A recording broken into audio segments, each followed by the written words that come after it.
kamami, welcome back to my channel, Mami Lea Vlog. Isang mapagpalang umaga sa inyong lahat, mga kamami. Kumusta na kayo, mga kamami? Sana po ay nasa mabuti kayong kalagayan.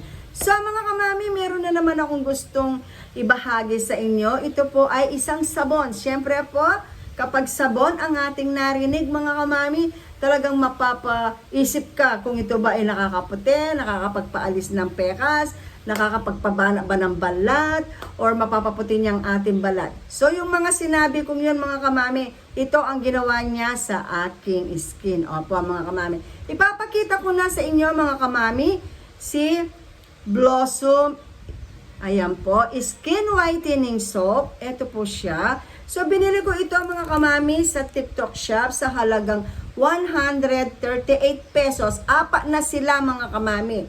So, mga kamami, binili ko ito sa Glutamania PH. Siguro po marahil ito ang pangalan ng store na inorderan ko. So, mga kamami, ito po ay nakita ko sa TikTok shop na na-amaze ako dun sa balat ng gumagamit nito na napakaganda ng balat. Talagang maputi at kumikinang at wala kang makikita ni isang pekas sa kanyang mukha. Kasi po nakalapis siya sa screen, kaya nasabi ko po. So, na-amaze ako kasi ako po, lagi kong pinoproblema yung natitira kong melasmang mali dito. So, nasabi ko pong melasma, kasi po noong nasa abroad ako, nagkaroon ako ng malaking melasma. Dalawa po. May nagamit akong isang product na hindi nahiyang sa aking balat. Instead na gumanda ang aking balat, parang nasunog po siya. So, buti na lamang po that time winter sa Hong Kong, kaya hindi po masyadong mahapdi yung aking balat. So, magbuhat po noon, ang hirap niyang alisin, pero dahil sa pagtsatsaga ko kung ano-anong mga skincare product ang ginagamit ko or mga DIY na mga sinusubukan ko na pinagsasama-sama ko, naalis po siya ng unti-unti. Hindi po instant na alis, mga kamami. Nagbilang talaga ako ng buwan at taon kasi po hindi po ganon kabilis mawala yung mga melasma na naging sanhi sa paggamit natin ng mga matatapang na skincare product. So, mga kamami, ito pong sabon na ito, mga kamami, apat po sila. Ipapakita ko po yung unang ginamit ko. Ito siya, mga kamami, napakaliit. Ang isang sabon na ganito, mga kamami, ginagamit ko po ito ng 2 weeks. Tapos naman po, yung pangalawang ginamit ko, heto po siya. Ganito na lamang siya kalaki. So, nag-open po ako ng isa pa kasi para po hindi ako mahirapan magpabula ng sabon sa aking palad. So, heto po yung pangatlong binuksan ko. Ayan po, mga kamami.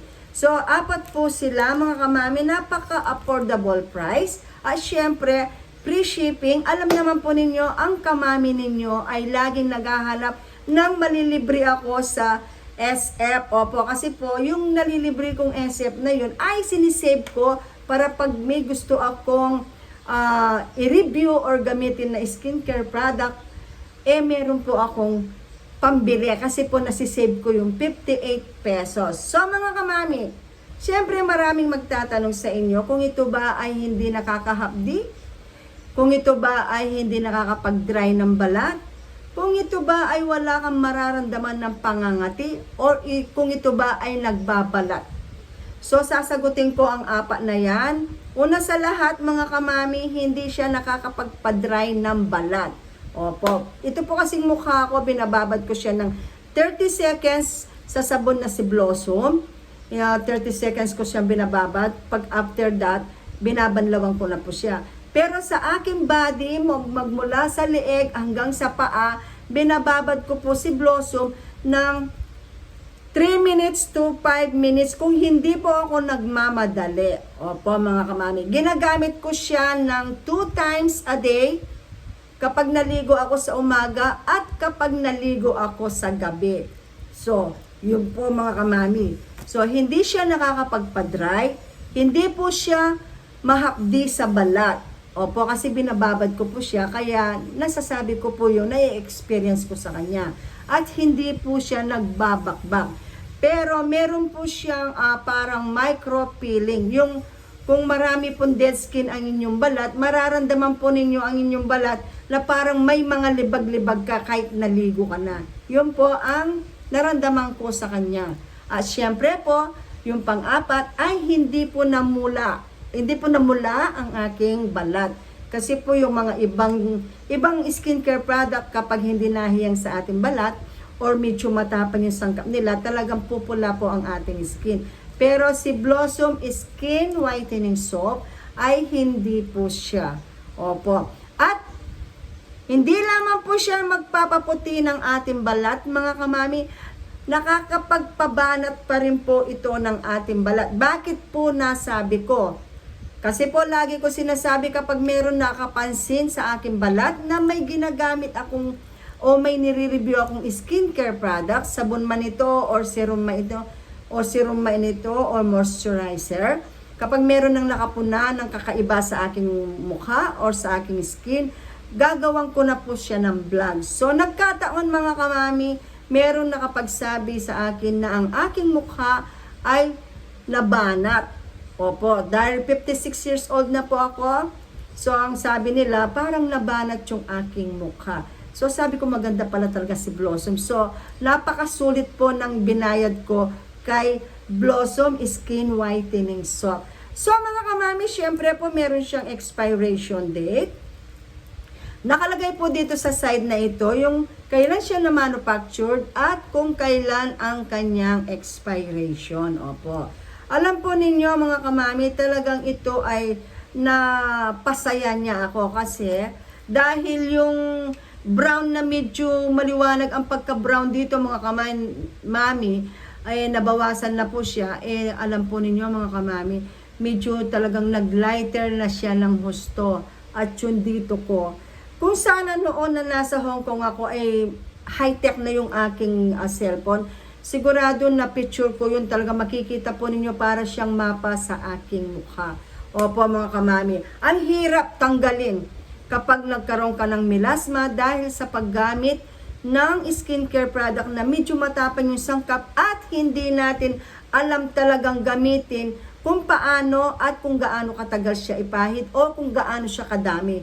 At saka syempre mga kamami, titingnan din natin kung ano yung skin type natin para kung bibili tayo ng mga skincare product mga kamami, kapag tama at match sa ating skin type, talagang magiging maganda ang kalalabasan niya mga kamami. At syempre mga kamami, hindi ko makakalimutan ang sunscreen or sunblock sa ating mga everyday routine na ikinakaskas sa ating balat mga kamami. Kailangan natin magpahid ng sunblock or sunscreen protection para na sa ganoon mga kamami, maiiwasan ang masunog ang ating balat sa init ng araw o dumami yung mga pekas or melasma sa ating balat. Opo mga kamami, kapag nagpahid po tayo ng sunblock or sun protection, kung alin po ang available ninyo sa inyong bahay.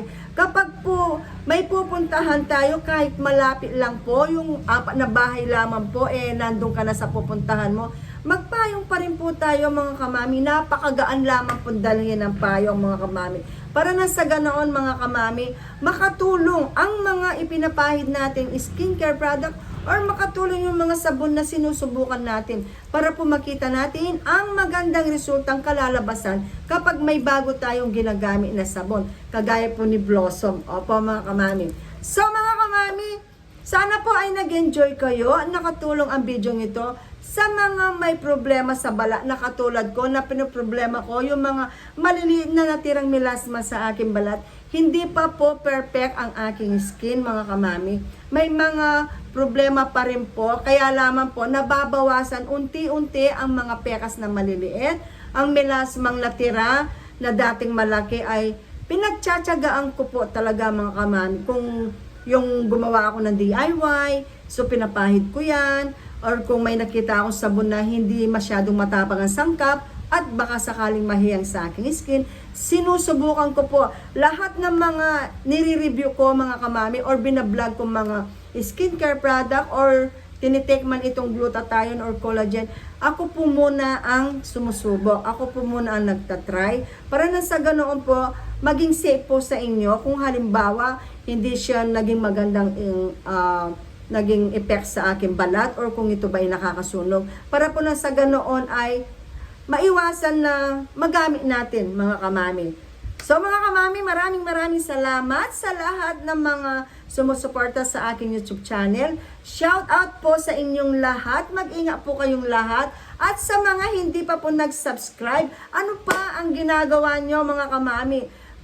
Kung gusto nyong makapanood ng mga bagong upload ko na mga pampaganda or kung minsan naman po kung saan ako pumupunta, nakasamang anak ko, para na sa ganun po ay masubaybayan din po ninyo ang aking mga bagong ina-upload. So subscribe na kayo mga kamami. Please like and subscribe, Mami Lea Vlogs, at lalong-lalong huwag kalilimutan i-click ang bell button para ma-update ko kayo sa mga susunod na video. So mga kamami, mag-ingat tayong lahat. At huwag kalilimutan magdala ng payong kapag lalabas tayo ng bahay. At huwag kalilimutan uminom ng tamang tubig sa ating katawan para ito po ay makakatulong sa ating body. Opo mga kamami, God bless us all mga kamami. See you next vlog. Bye!